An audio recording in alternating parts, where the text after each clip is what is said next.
provisto nuevamente de la lámpara de Dios, busca maniática al hombre, aquel que fue la admiración de los dioses. Esto es una obra, un lugar reservado. Adéntrate conmigo. Buscamos a aquellos que les interese el misterio, aquellos que quieran ir de lo simple y perecedero a lo eterno y divino. En Internet a veces hay información, pero es información de alguien que cree, que opina, que no sé qué, que si las teorías... Es muy fácil entonces enseguida distorsionar las cosas y llevarlas a su terreno. Las tablillas sumerias hicimos un diálogo, tenía como base ciertas investigaciones de Zacarías Sitchin, que hablaba de que la fabricación del ser humano, es decir, tenía que ver con eso.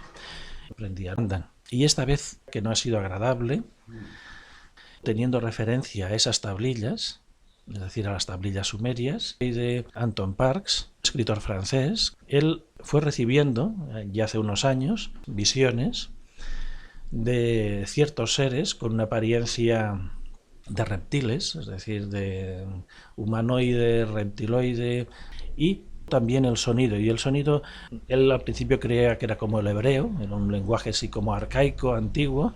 Luego descubrió que tenía que ver con el sumerio y empezó a interesarse por el mundo de los sumerios y por las tablillas, esas de barro. Él las ha ido reinterpretando en base a las imágenes que ha ido recibiendo. Esas imágenes que ha ido recibiendo de esos seres, él los describe como que llegaron aquí a la Tierra huyendo de unas guerras que se ve que ha habido en el universo, en las galaxias, como si fuera esto la guerra de las galaxias. Sí. Bueno, ¿qué es lo que ocurre? ¿Cuál sería el tema? De hecho, no da para un solo diálogo, da para 3, 4, 5 diálogos, porque esto sería el asunto pendiente de la humanidad. Primero saber, porque ya nos han ido comentando en algunos diálogos, de que era así, que había cosas que la humanidad no sabía y que están como a medias. Y haría referencia otra vez a las eternas preguntas. ¿De dónde venimos? ¿Quiénes somos? ¿A dónde vamos? Es decir, de dónde venimos es dónde nace el ser humano, porque somos una raza muy peculiar, somos muy egocéntricos, tenemos casi un mecanismo autista creyendo de que todo es nosotros y en nosotros está el núcleo de todo.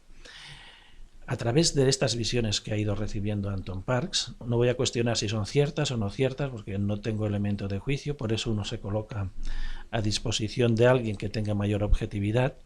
Lo que se da a entender es de que, más allá de nuestro egocentrismo, lo que hay en el universo es, no digo un mundo de locos, pero sí un mundo muy desequilibrado, o un universo o una multirrealidad muy desequilibrada, donde continuamente hay razas luchando contra otras razas, planetas contra otros planetas, esa especie de conflictos continuos que da a entender de que no está todo tan calmado en el universo.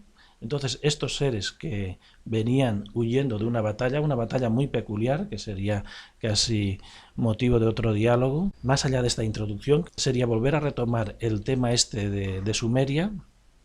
¿Qué hay de cierto? Que hace unos 200.000 o 300.000 años, esta gente huyendo de estas batallas galácticas, llegaron aquí a la Tierra, intentaban aprovechar de lo que era esa zona de Sumer, de Sumeria, porque habían localizado allí que había como unos 25 portales interdimensionales capaces de trasladarles a otros lugares del universo. Para mantenerse cerca de estos portales, cuenta Anton Parks, que tuvieron que construir lo que denominamos el río Éufrates y el Tigris, en la zona que antiguamente se llamaría el Edén. La visión que nosotros tenemos del Génesis es una visión muy idílica, una interpretación de que fue la misma divinidad que creó una especie más o menos humana y que estaba en un paraíso. Lo que interpreta Anton Parks es de que no fue así, que ciertamente hubo una especie anterior, que ellos llaman los Namlu, que sí que estaban quizás más conectados con lo que ellos llaman la fuente, la divinidad, pero lo que hace referencia al ser humano es que nosotros somos simplemente una construcción esclava, fabricada para cubrir unos servicios, sean servicios de trabajo sobre el campo, es decir, en el cultivo, sea en las minas o sea como entes serviles. Entonces sería esto, es indagar en la veracidad de este hecho y cómo fue hecho. Es decir, no hago más prólogo para que pueda haber tiempo, digamos, de esto. Sí, que le estoy viendo aquí. sí, entonces sería cuestión de indagar sobre este asunto, es decir, qué hay de cierto, qué es lo que no hay de cierto, qué es lo que está velado, en aras de descubrir la verdad y el propósito de quiénes somos realmente y hacia dónde va el proyecto humano, es decir, en sentido trascendente, no en el sentido utilitario, servil o esclavista. ¿Alguien nos puede comentar? El ser que hay aquí es un ser que me recuerda muchísimo a esas imágenes con la túnica blanca que irradia muchísima luz. Pero está aquí, tiene como una presencia como muy regia, muy de rey. Lo que dice es, primero, dice que siempre se nos ha vetado toda la información, pero no porque quisieran mantenernos en la oscuridad, en la ignorancia. Dice que para todo hay un tiempo de comprensión y no es para que desmenucemos esa comprensión desde nuestro intelecto, nuestra mente. No estamos preparados para ese tipo de conocimiento. En principio, todo lo que este ser ha visto, este escritor ha visto, dice que quiere que entiendas tú como pintor, como artista, que no escritor, que ves unas imágenes que tienen un ideario que es absolutamente cierto, pero que su percepción a la hora de transmitir esta información es algo que queda como cortada, sesgada, que no llega a ser una imagen absolutamente nítida y completa. Él se acerca bastante, pero no tiene la razón en lo que siente. Él lo que ha hecho ha sido percibir una visión que corresponde a un nivel vibratorio bajo, aunque sí hay partes de esas imágenes e incluso de esa información verbalizada que él percibe, que le llega y que ha podido transmitir. Ha hecho bien en hacerlo, es como un fragmento de verdad que debe unirse a otros fragmentos de verdad hasta que puedan todos fusionarse y completar una verdad plena, total. Es cierto que estos seres llegaron aquí, es cierto que llegaron incluso antes de la concepción del Génesis, pero te dice que es cierto que ese Génesis sí existió, sí se creó un grupo de humano perfeccionado, no para que fuera un esclavo, sino para que fuera digno heredero de su creador.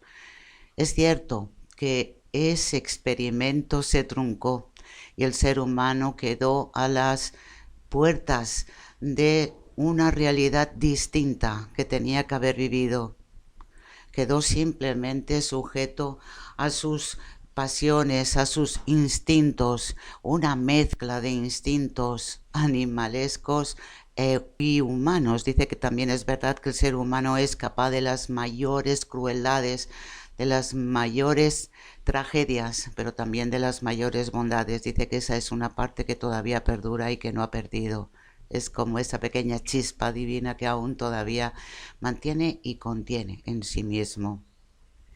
Volviendo a ese ser que estaría cercano a la divinidad, él los menciona como unos seres más o menos de unos 4 metros y medio, de grandes seres multidimensionales. Él los denomina Namlu, es decir, ¿estos seres existieron realmente? Dice que sí, ya hay un número infinito de seres habitando el planeta en las distintas fases de sus tiempos que han estado en contacto con la luz y que tienen un papel relevante e importante, pero que no siempre pudieron llevar a efecto lo que les hubiera gustado. Dice que a veces percibimos a los seres luminosos, aquellos que están en contacto con la divinidad, como si fueran seres débiles. A veces la raza humana no entiende porque aquellos que están más en los mundos de la oscuridad o aquellos que son más egoístas y que buscan simplemente esclavizar a cualquier otra especie por debajo de lo que ellos consideran su propia categoría, ¿cómo pueden ellos sí interceder, sí intervenir en esas voluntades y sin embargo los seres de luz no? Pero ese sería realmente identificado como ser hecho a imagen y semejanza de Dios y que era el encargado de custodiar la vida aquí en la tierra. Dice que este es uno de los seres. Nosotros creemos ser los únicos que habitamos el universo, creemos tener como un derecho o potestad, porque en el fondo sabemos, nos sentimos como hijos de la divinidad. Estos seres son seres que nada que ver con las entidades angélicas, pero dice que ellos sí tienen ese cometido y te hablan en presente, tienen. ¿Cuándo se retiraron o por qué se retiraron del mundo tridimensional o de mantener el contacto con el mundo físico? Dice que aún después de haber sido fallido el hecho de haber creado un número pequeño de seres, que esta era la previsión, de seres elevados, de seres con esa fusión de espíritu y parte humana física, pero a un nivel absolutamente distinto al que ahora tienen los seres en la Tierra, aún perduraron un tiempo, aún todavía eran aquellos seres que para muchos seres humanos creyeron ver a seres angélicos que les cuidaban y les protegían. Son seres que utilizan la adaptación de su naturaleza, la pueden reducir, la pueden ampliar, se pueden mostrar como son ellos mismos en algún momento, pero saben que pueden llegar a asustar si uno puede ver su inmensa envergadura.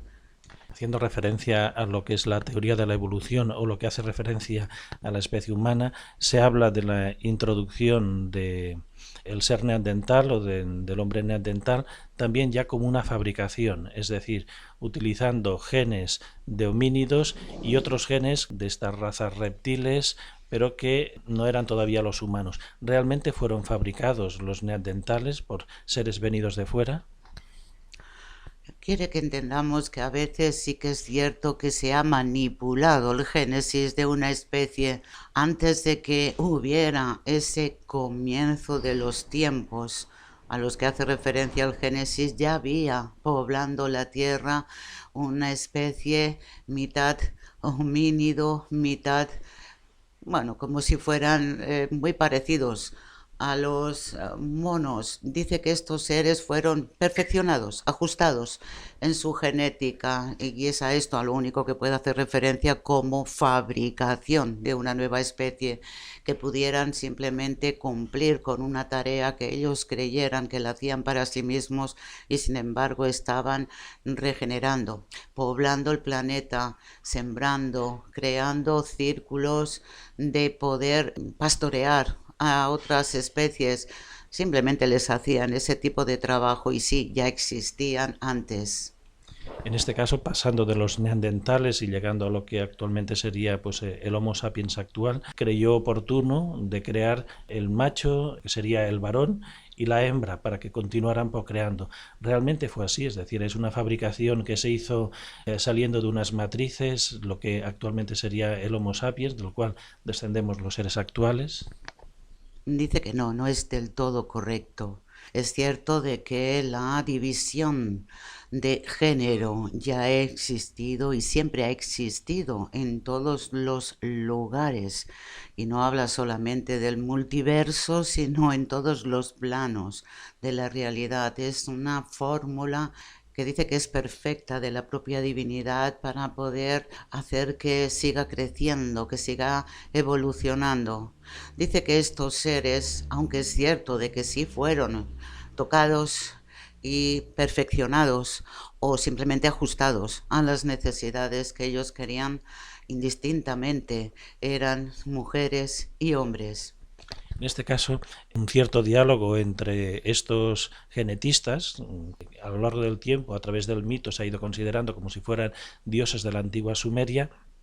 Uno de ellos, Enlil, le exige a Enki, es decir, el clonador, el fabricador o el genetista, que reduzca las capacidades de esta especie, que le reduzca el cráneo y que le reduzca también el tiempo de existencia de vida. ¿En qué momento, o si esto fue realidad, es decir, que fue un proceso hecho adrede, es decir, reducirnos las capacidades intelectuales y la capacidad de continuidad de vida, limitarnos la vida, pues eso, a una decena de años? Debemos entender que En un principio podían llegar a perdurar muchísimo más tiempo del que incluso ahora el ser humano a tiempo de hoy puede tener. Que debemos también pensar que en aquel tiempo era preciso una renovación continua de la especie y debían tener limitado el tiempo de existencia para que esto fuera posible. Dice que por ese motivo podían llegar a durar muy pocos años, prácticamente más de la mitad de lo que ahora viviría cualquier ser humano.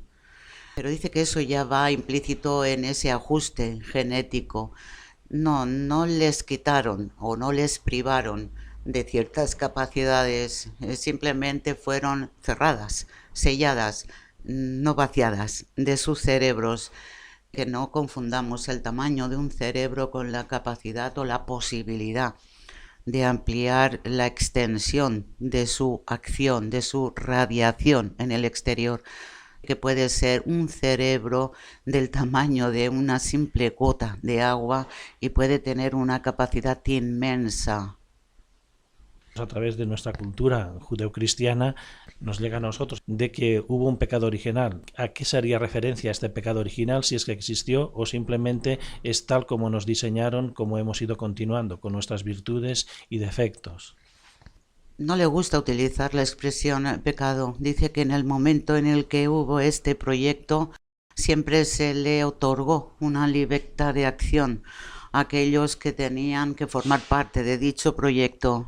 Dice que si podemos entender el pecado como una falta de actuar conforme a lo que aquellos que crearon al ser humano primigenio en este espacio protegido como una raza especial distinta aparte, simplemente eligió, y dice que esa elección y el fruto de esa decisión es lo que tú interpretas como un pecado original, o así es como se les ha enseñado a los tiempos actuales.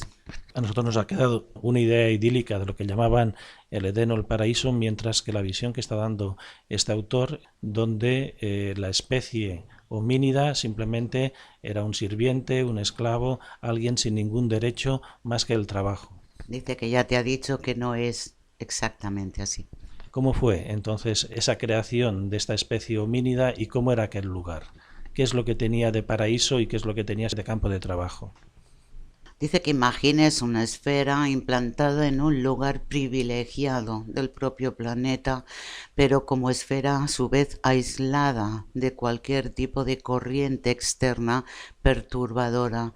Que imagines ese espacio como un lugar donde podían habitar en perfecta libertad. Dice que en ningún momento estaban como prisioneros dentro de esta esfera. El proyecto consistía en que pudieran ser creativos, desarrollar las habilidades al unísono, las dos formas. Habla de femenino y masculino. ¿En qué parte ese proyecto sobre la humanidad actual es una parte diseñada por estos seres de constitución reptil? ¿Y en qué parte es también un proyecto de la misma divinidad de que esto se diera aquí como mundo de dualidad y como posibilidades de manifestar lo divino en la tierra? Dice que ese proyecto estaba siempre supervisado, y no solamente supervisado, sino avalado por la propia divinidad. Habla de ese lugar protegido, espaciado. Fuera de ese lugar simplemente habían especies y otros seres que podían llegar a tenerlas como esclavos. Algunos les dejaban en libertad y comprobar cómo iban funcionando, cómo iban ellos mismos desgastándose a nivel biológico, y hacían estos ajustes de los que te hablan.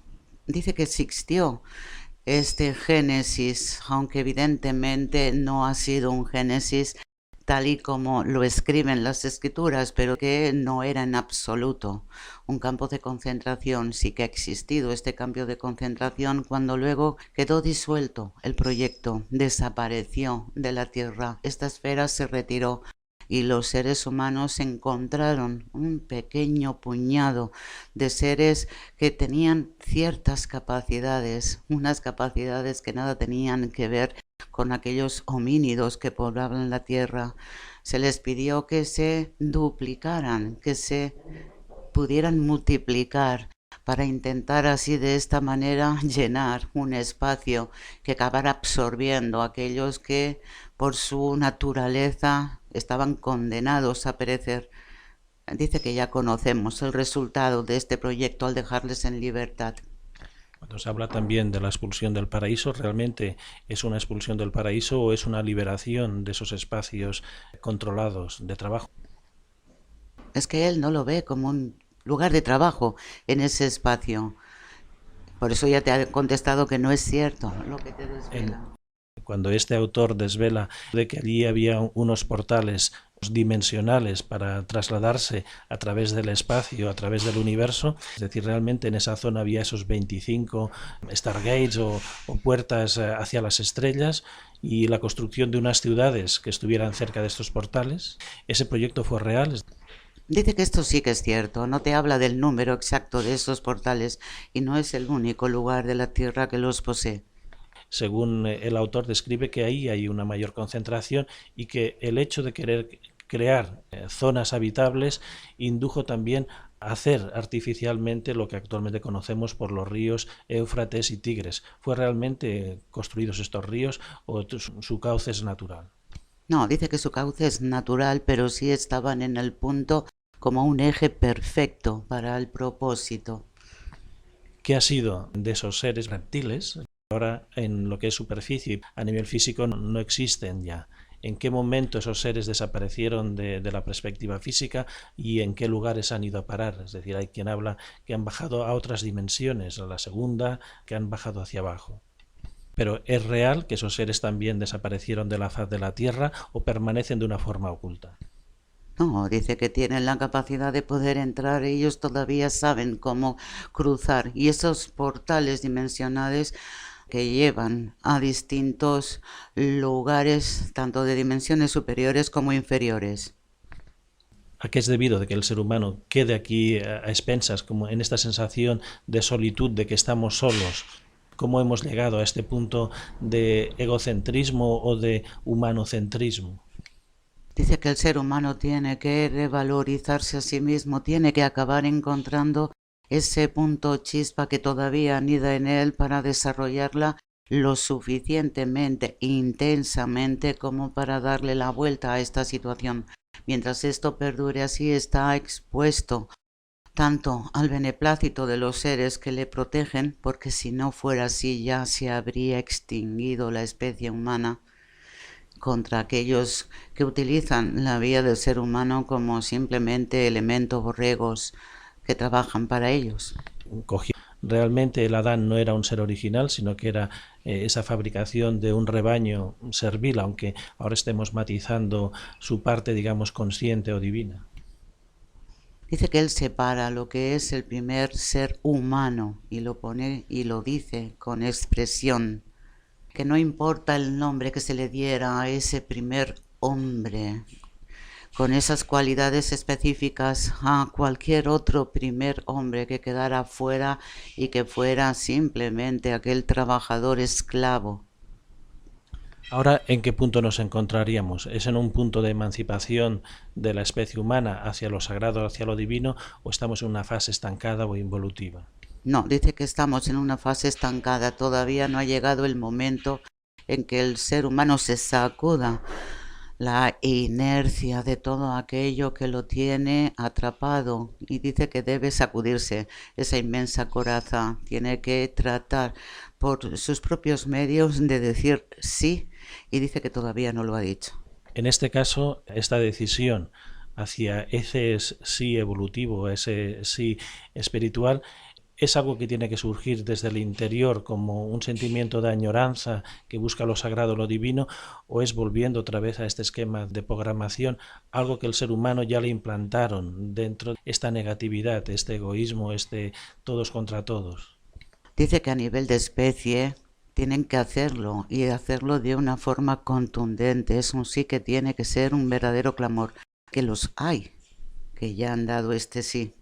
Que estos que lo han dado evidentemente pueden acabar separándose del resto del núcleo de la humanidad. Para marcar una pequeña pauta, ahora la especie humana actual, el ser que estamos sobre la Tierra, ¿cómo nos podemos llegar a considerar? como un elemento fabricado o un elemento de manifestación también divina? Ya nos lo ha dicho, siempre y todavía poseemos en nuestro interior una especie de pequeña chispa o pieza que es el regalo de la propia divinidad. Esta es la propia divinidad en nuestro interior. El resto de lo que es el concepto de ser humano dice que claro que es una creación, pero que ha atravesado muchísimos tiempos, muchísimas formas a través de la evolución de cambios. ¿Cuál sería el elemento que haría de que esa chispa divina fuera realmente cultivada y creciera, es decir, manifestara lo sagrado y ya se fuera desprendiendo de esta coraza más mecánica o más inconsciente de esta fabricación mecánica? Habla del amor y la generosidad, ser capaz de romper la barrera del yo para entender de que es todos uno solo. Es la única vía posible. En este caso, ¿a qué le conduciría? ¿A volverse otra vez a entroncar con el modelo original de los Namlu o ser una especie distinta, genuina en lo que sería la creación? Dice que no debemos mirar hacia el pasado, crearía una nueva forma de ser. Volviendo a lo que sería una visión macro, es decir, del universo y de la multirrealidad, ¿qué papel juega esa supuesta o posible humanidad despertada, evolucionada o divinizada o realizada a nivel del universo? Dice que aunque podamos parecer que somos un pequeño puntito apenas perceptible en medio del universo, dice que somos seres que de verdad importan, que no es en todo el universo, en total inmensidad, que no todos los seres han llegado a un punto donde tener esa chispa divina. Dice que hay muchos seres creados, muchos seres que están en una formación creciente, pero que no poseen esa chispa divina, que deben conquistarla con el esfuerzo y con el fruto de su propio trabajo evolutivo. Habla de otros lugares en el universo. El ser humano, al haberla poseído, que no se le ha erradicado, que se multiplique las millones y millones de veces que quiera multiplicarse, esta chispa divina anidará en cada ser naciente de nuevo. Esta es la diferencia. De las masas, caminando por senderos perdidos, solitario en el desierto, aula iniciática, envuelto en las brumas de los bosques, adentrándonos en las grutas de la tierra. Ven con nosotros, inclinándonos ante lo sagrado, aula iniciática. Encendemos una tímida llama para que alumbre con la oscuridad en el conocimiento. Estás ante el umbral perpetuo, estás ante la ara sagrada, aula iniciática.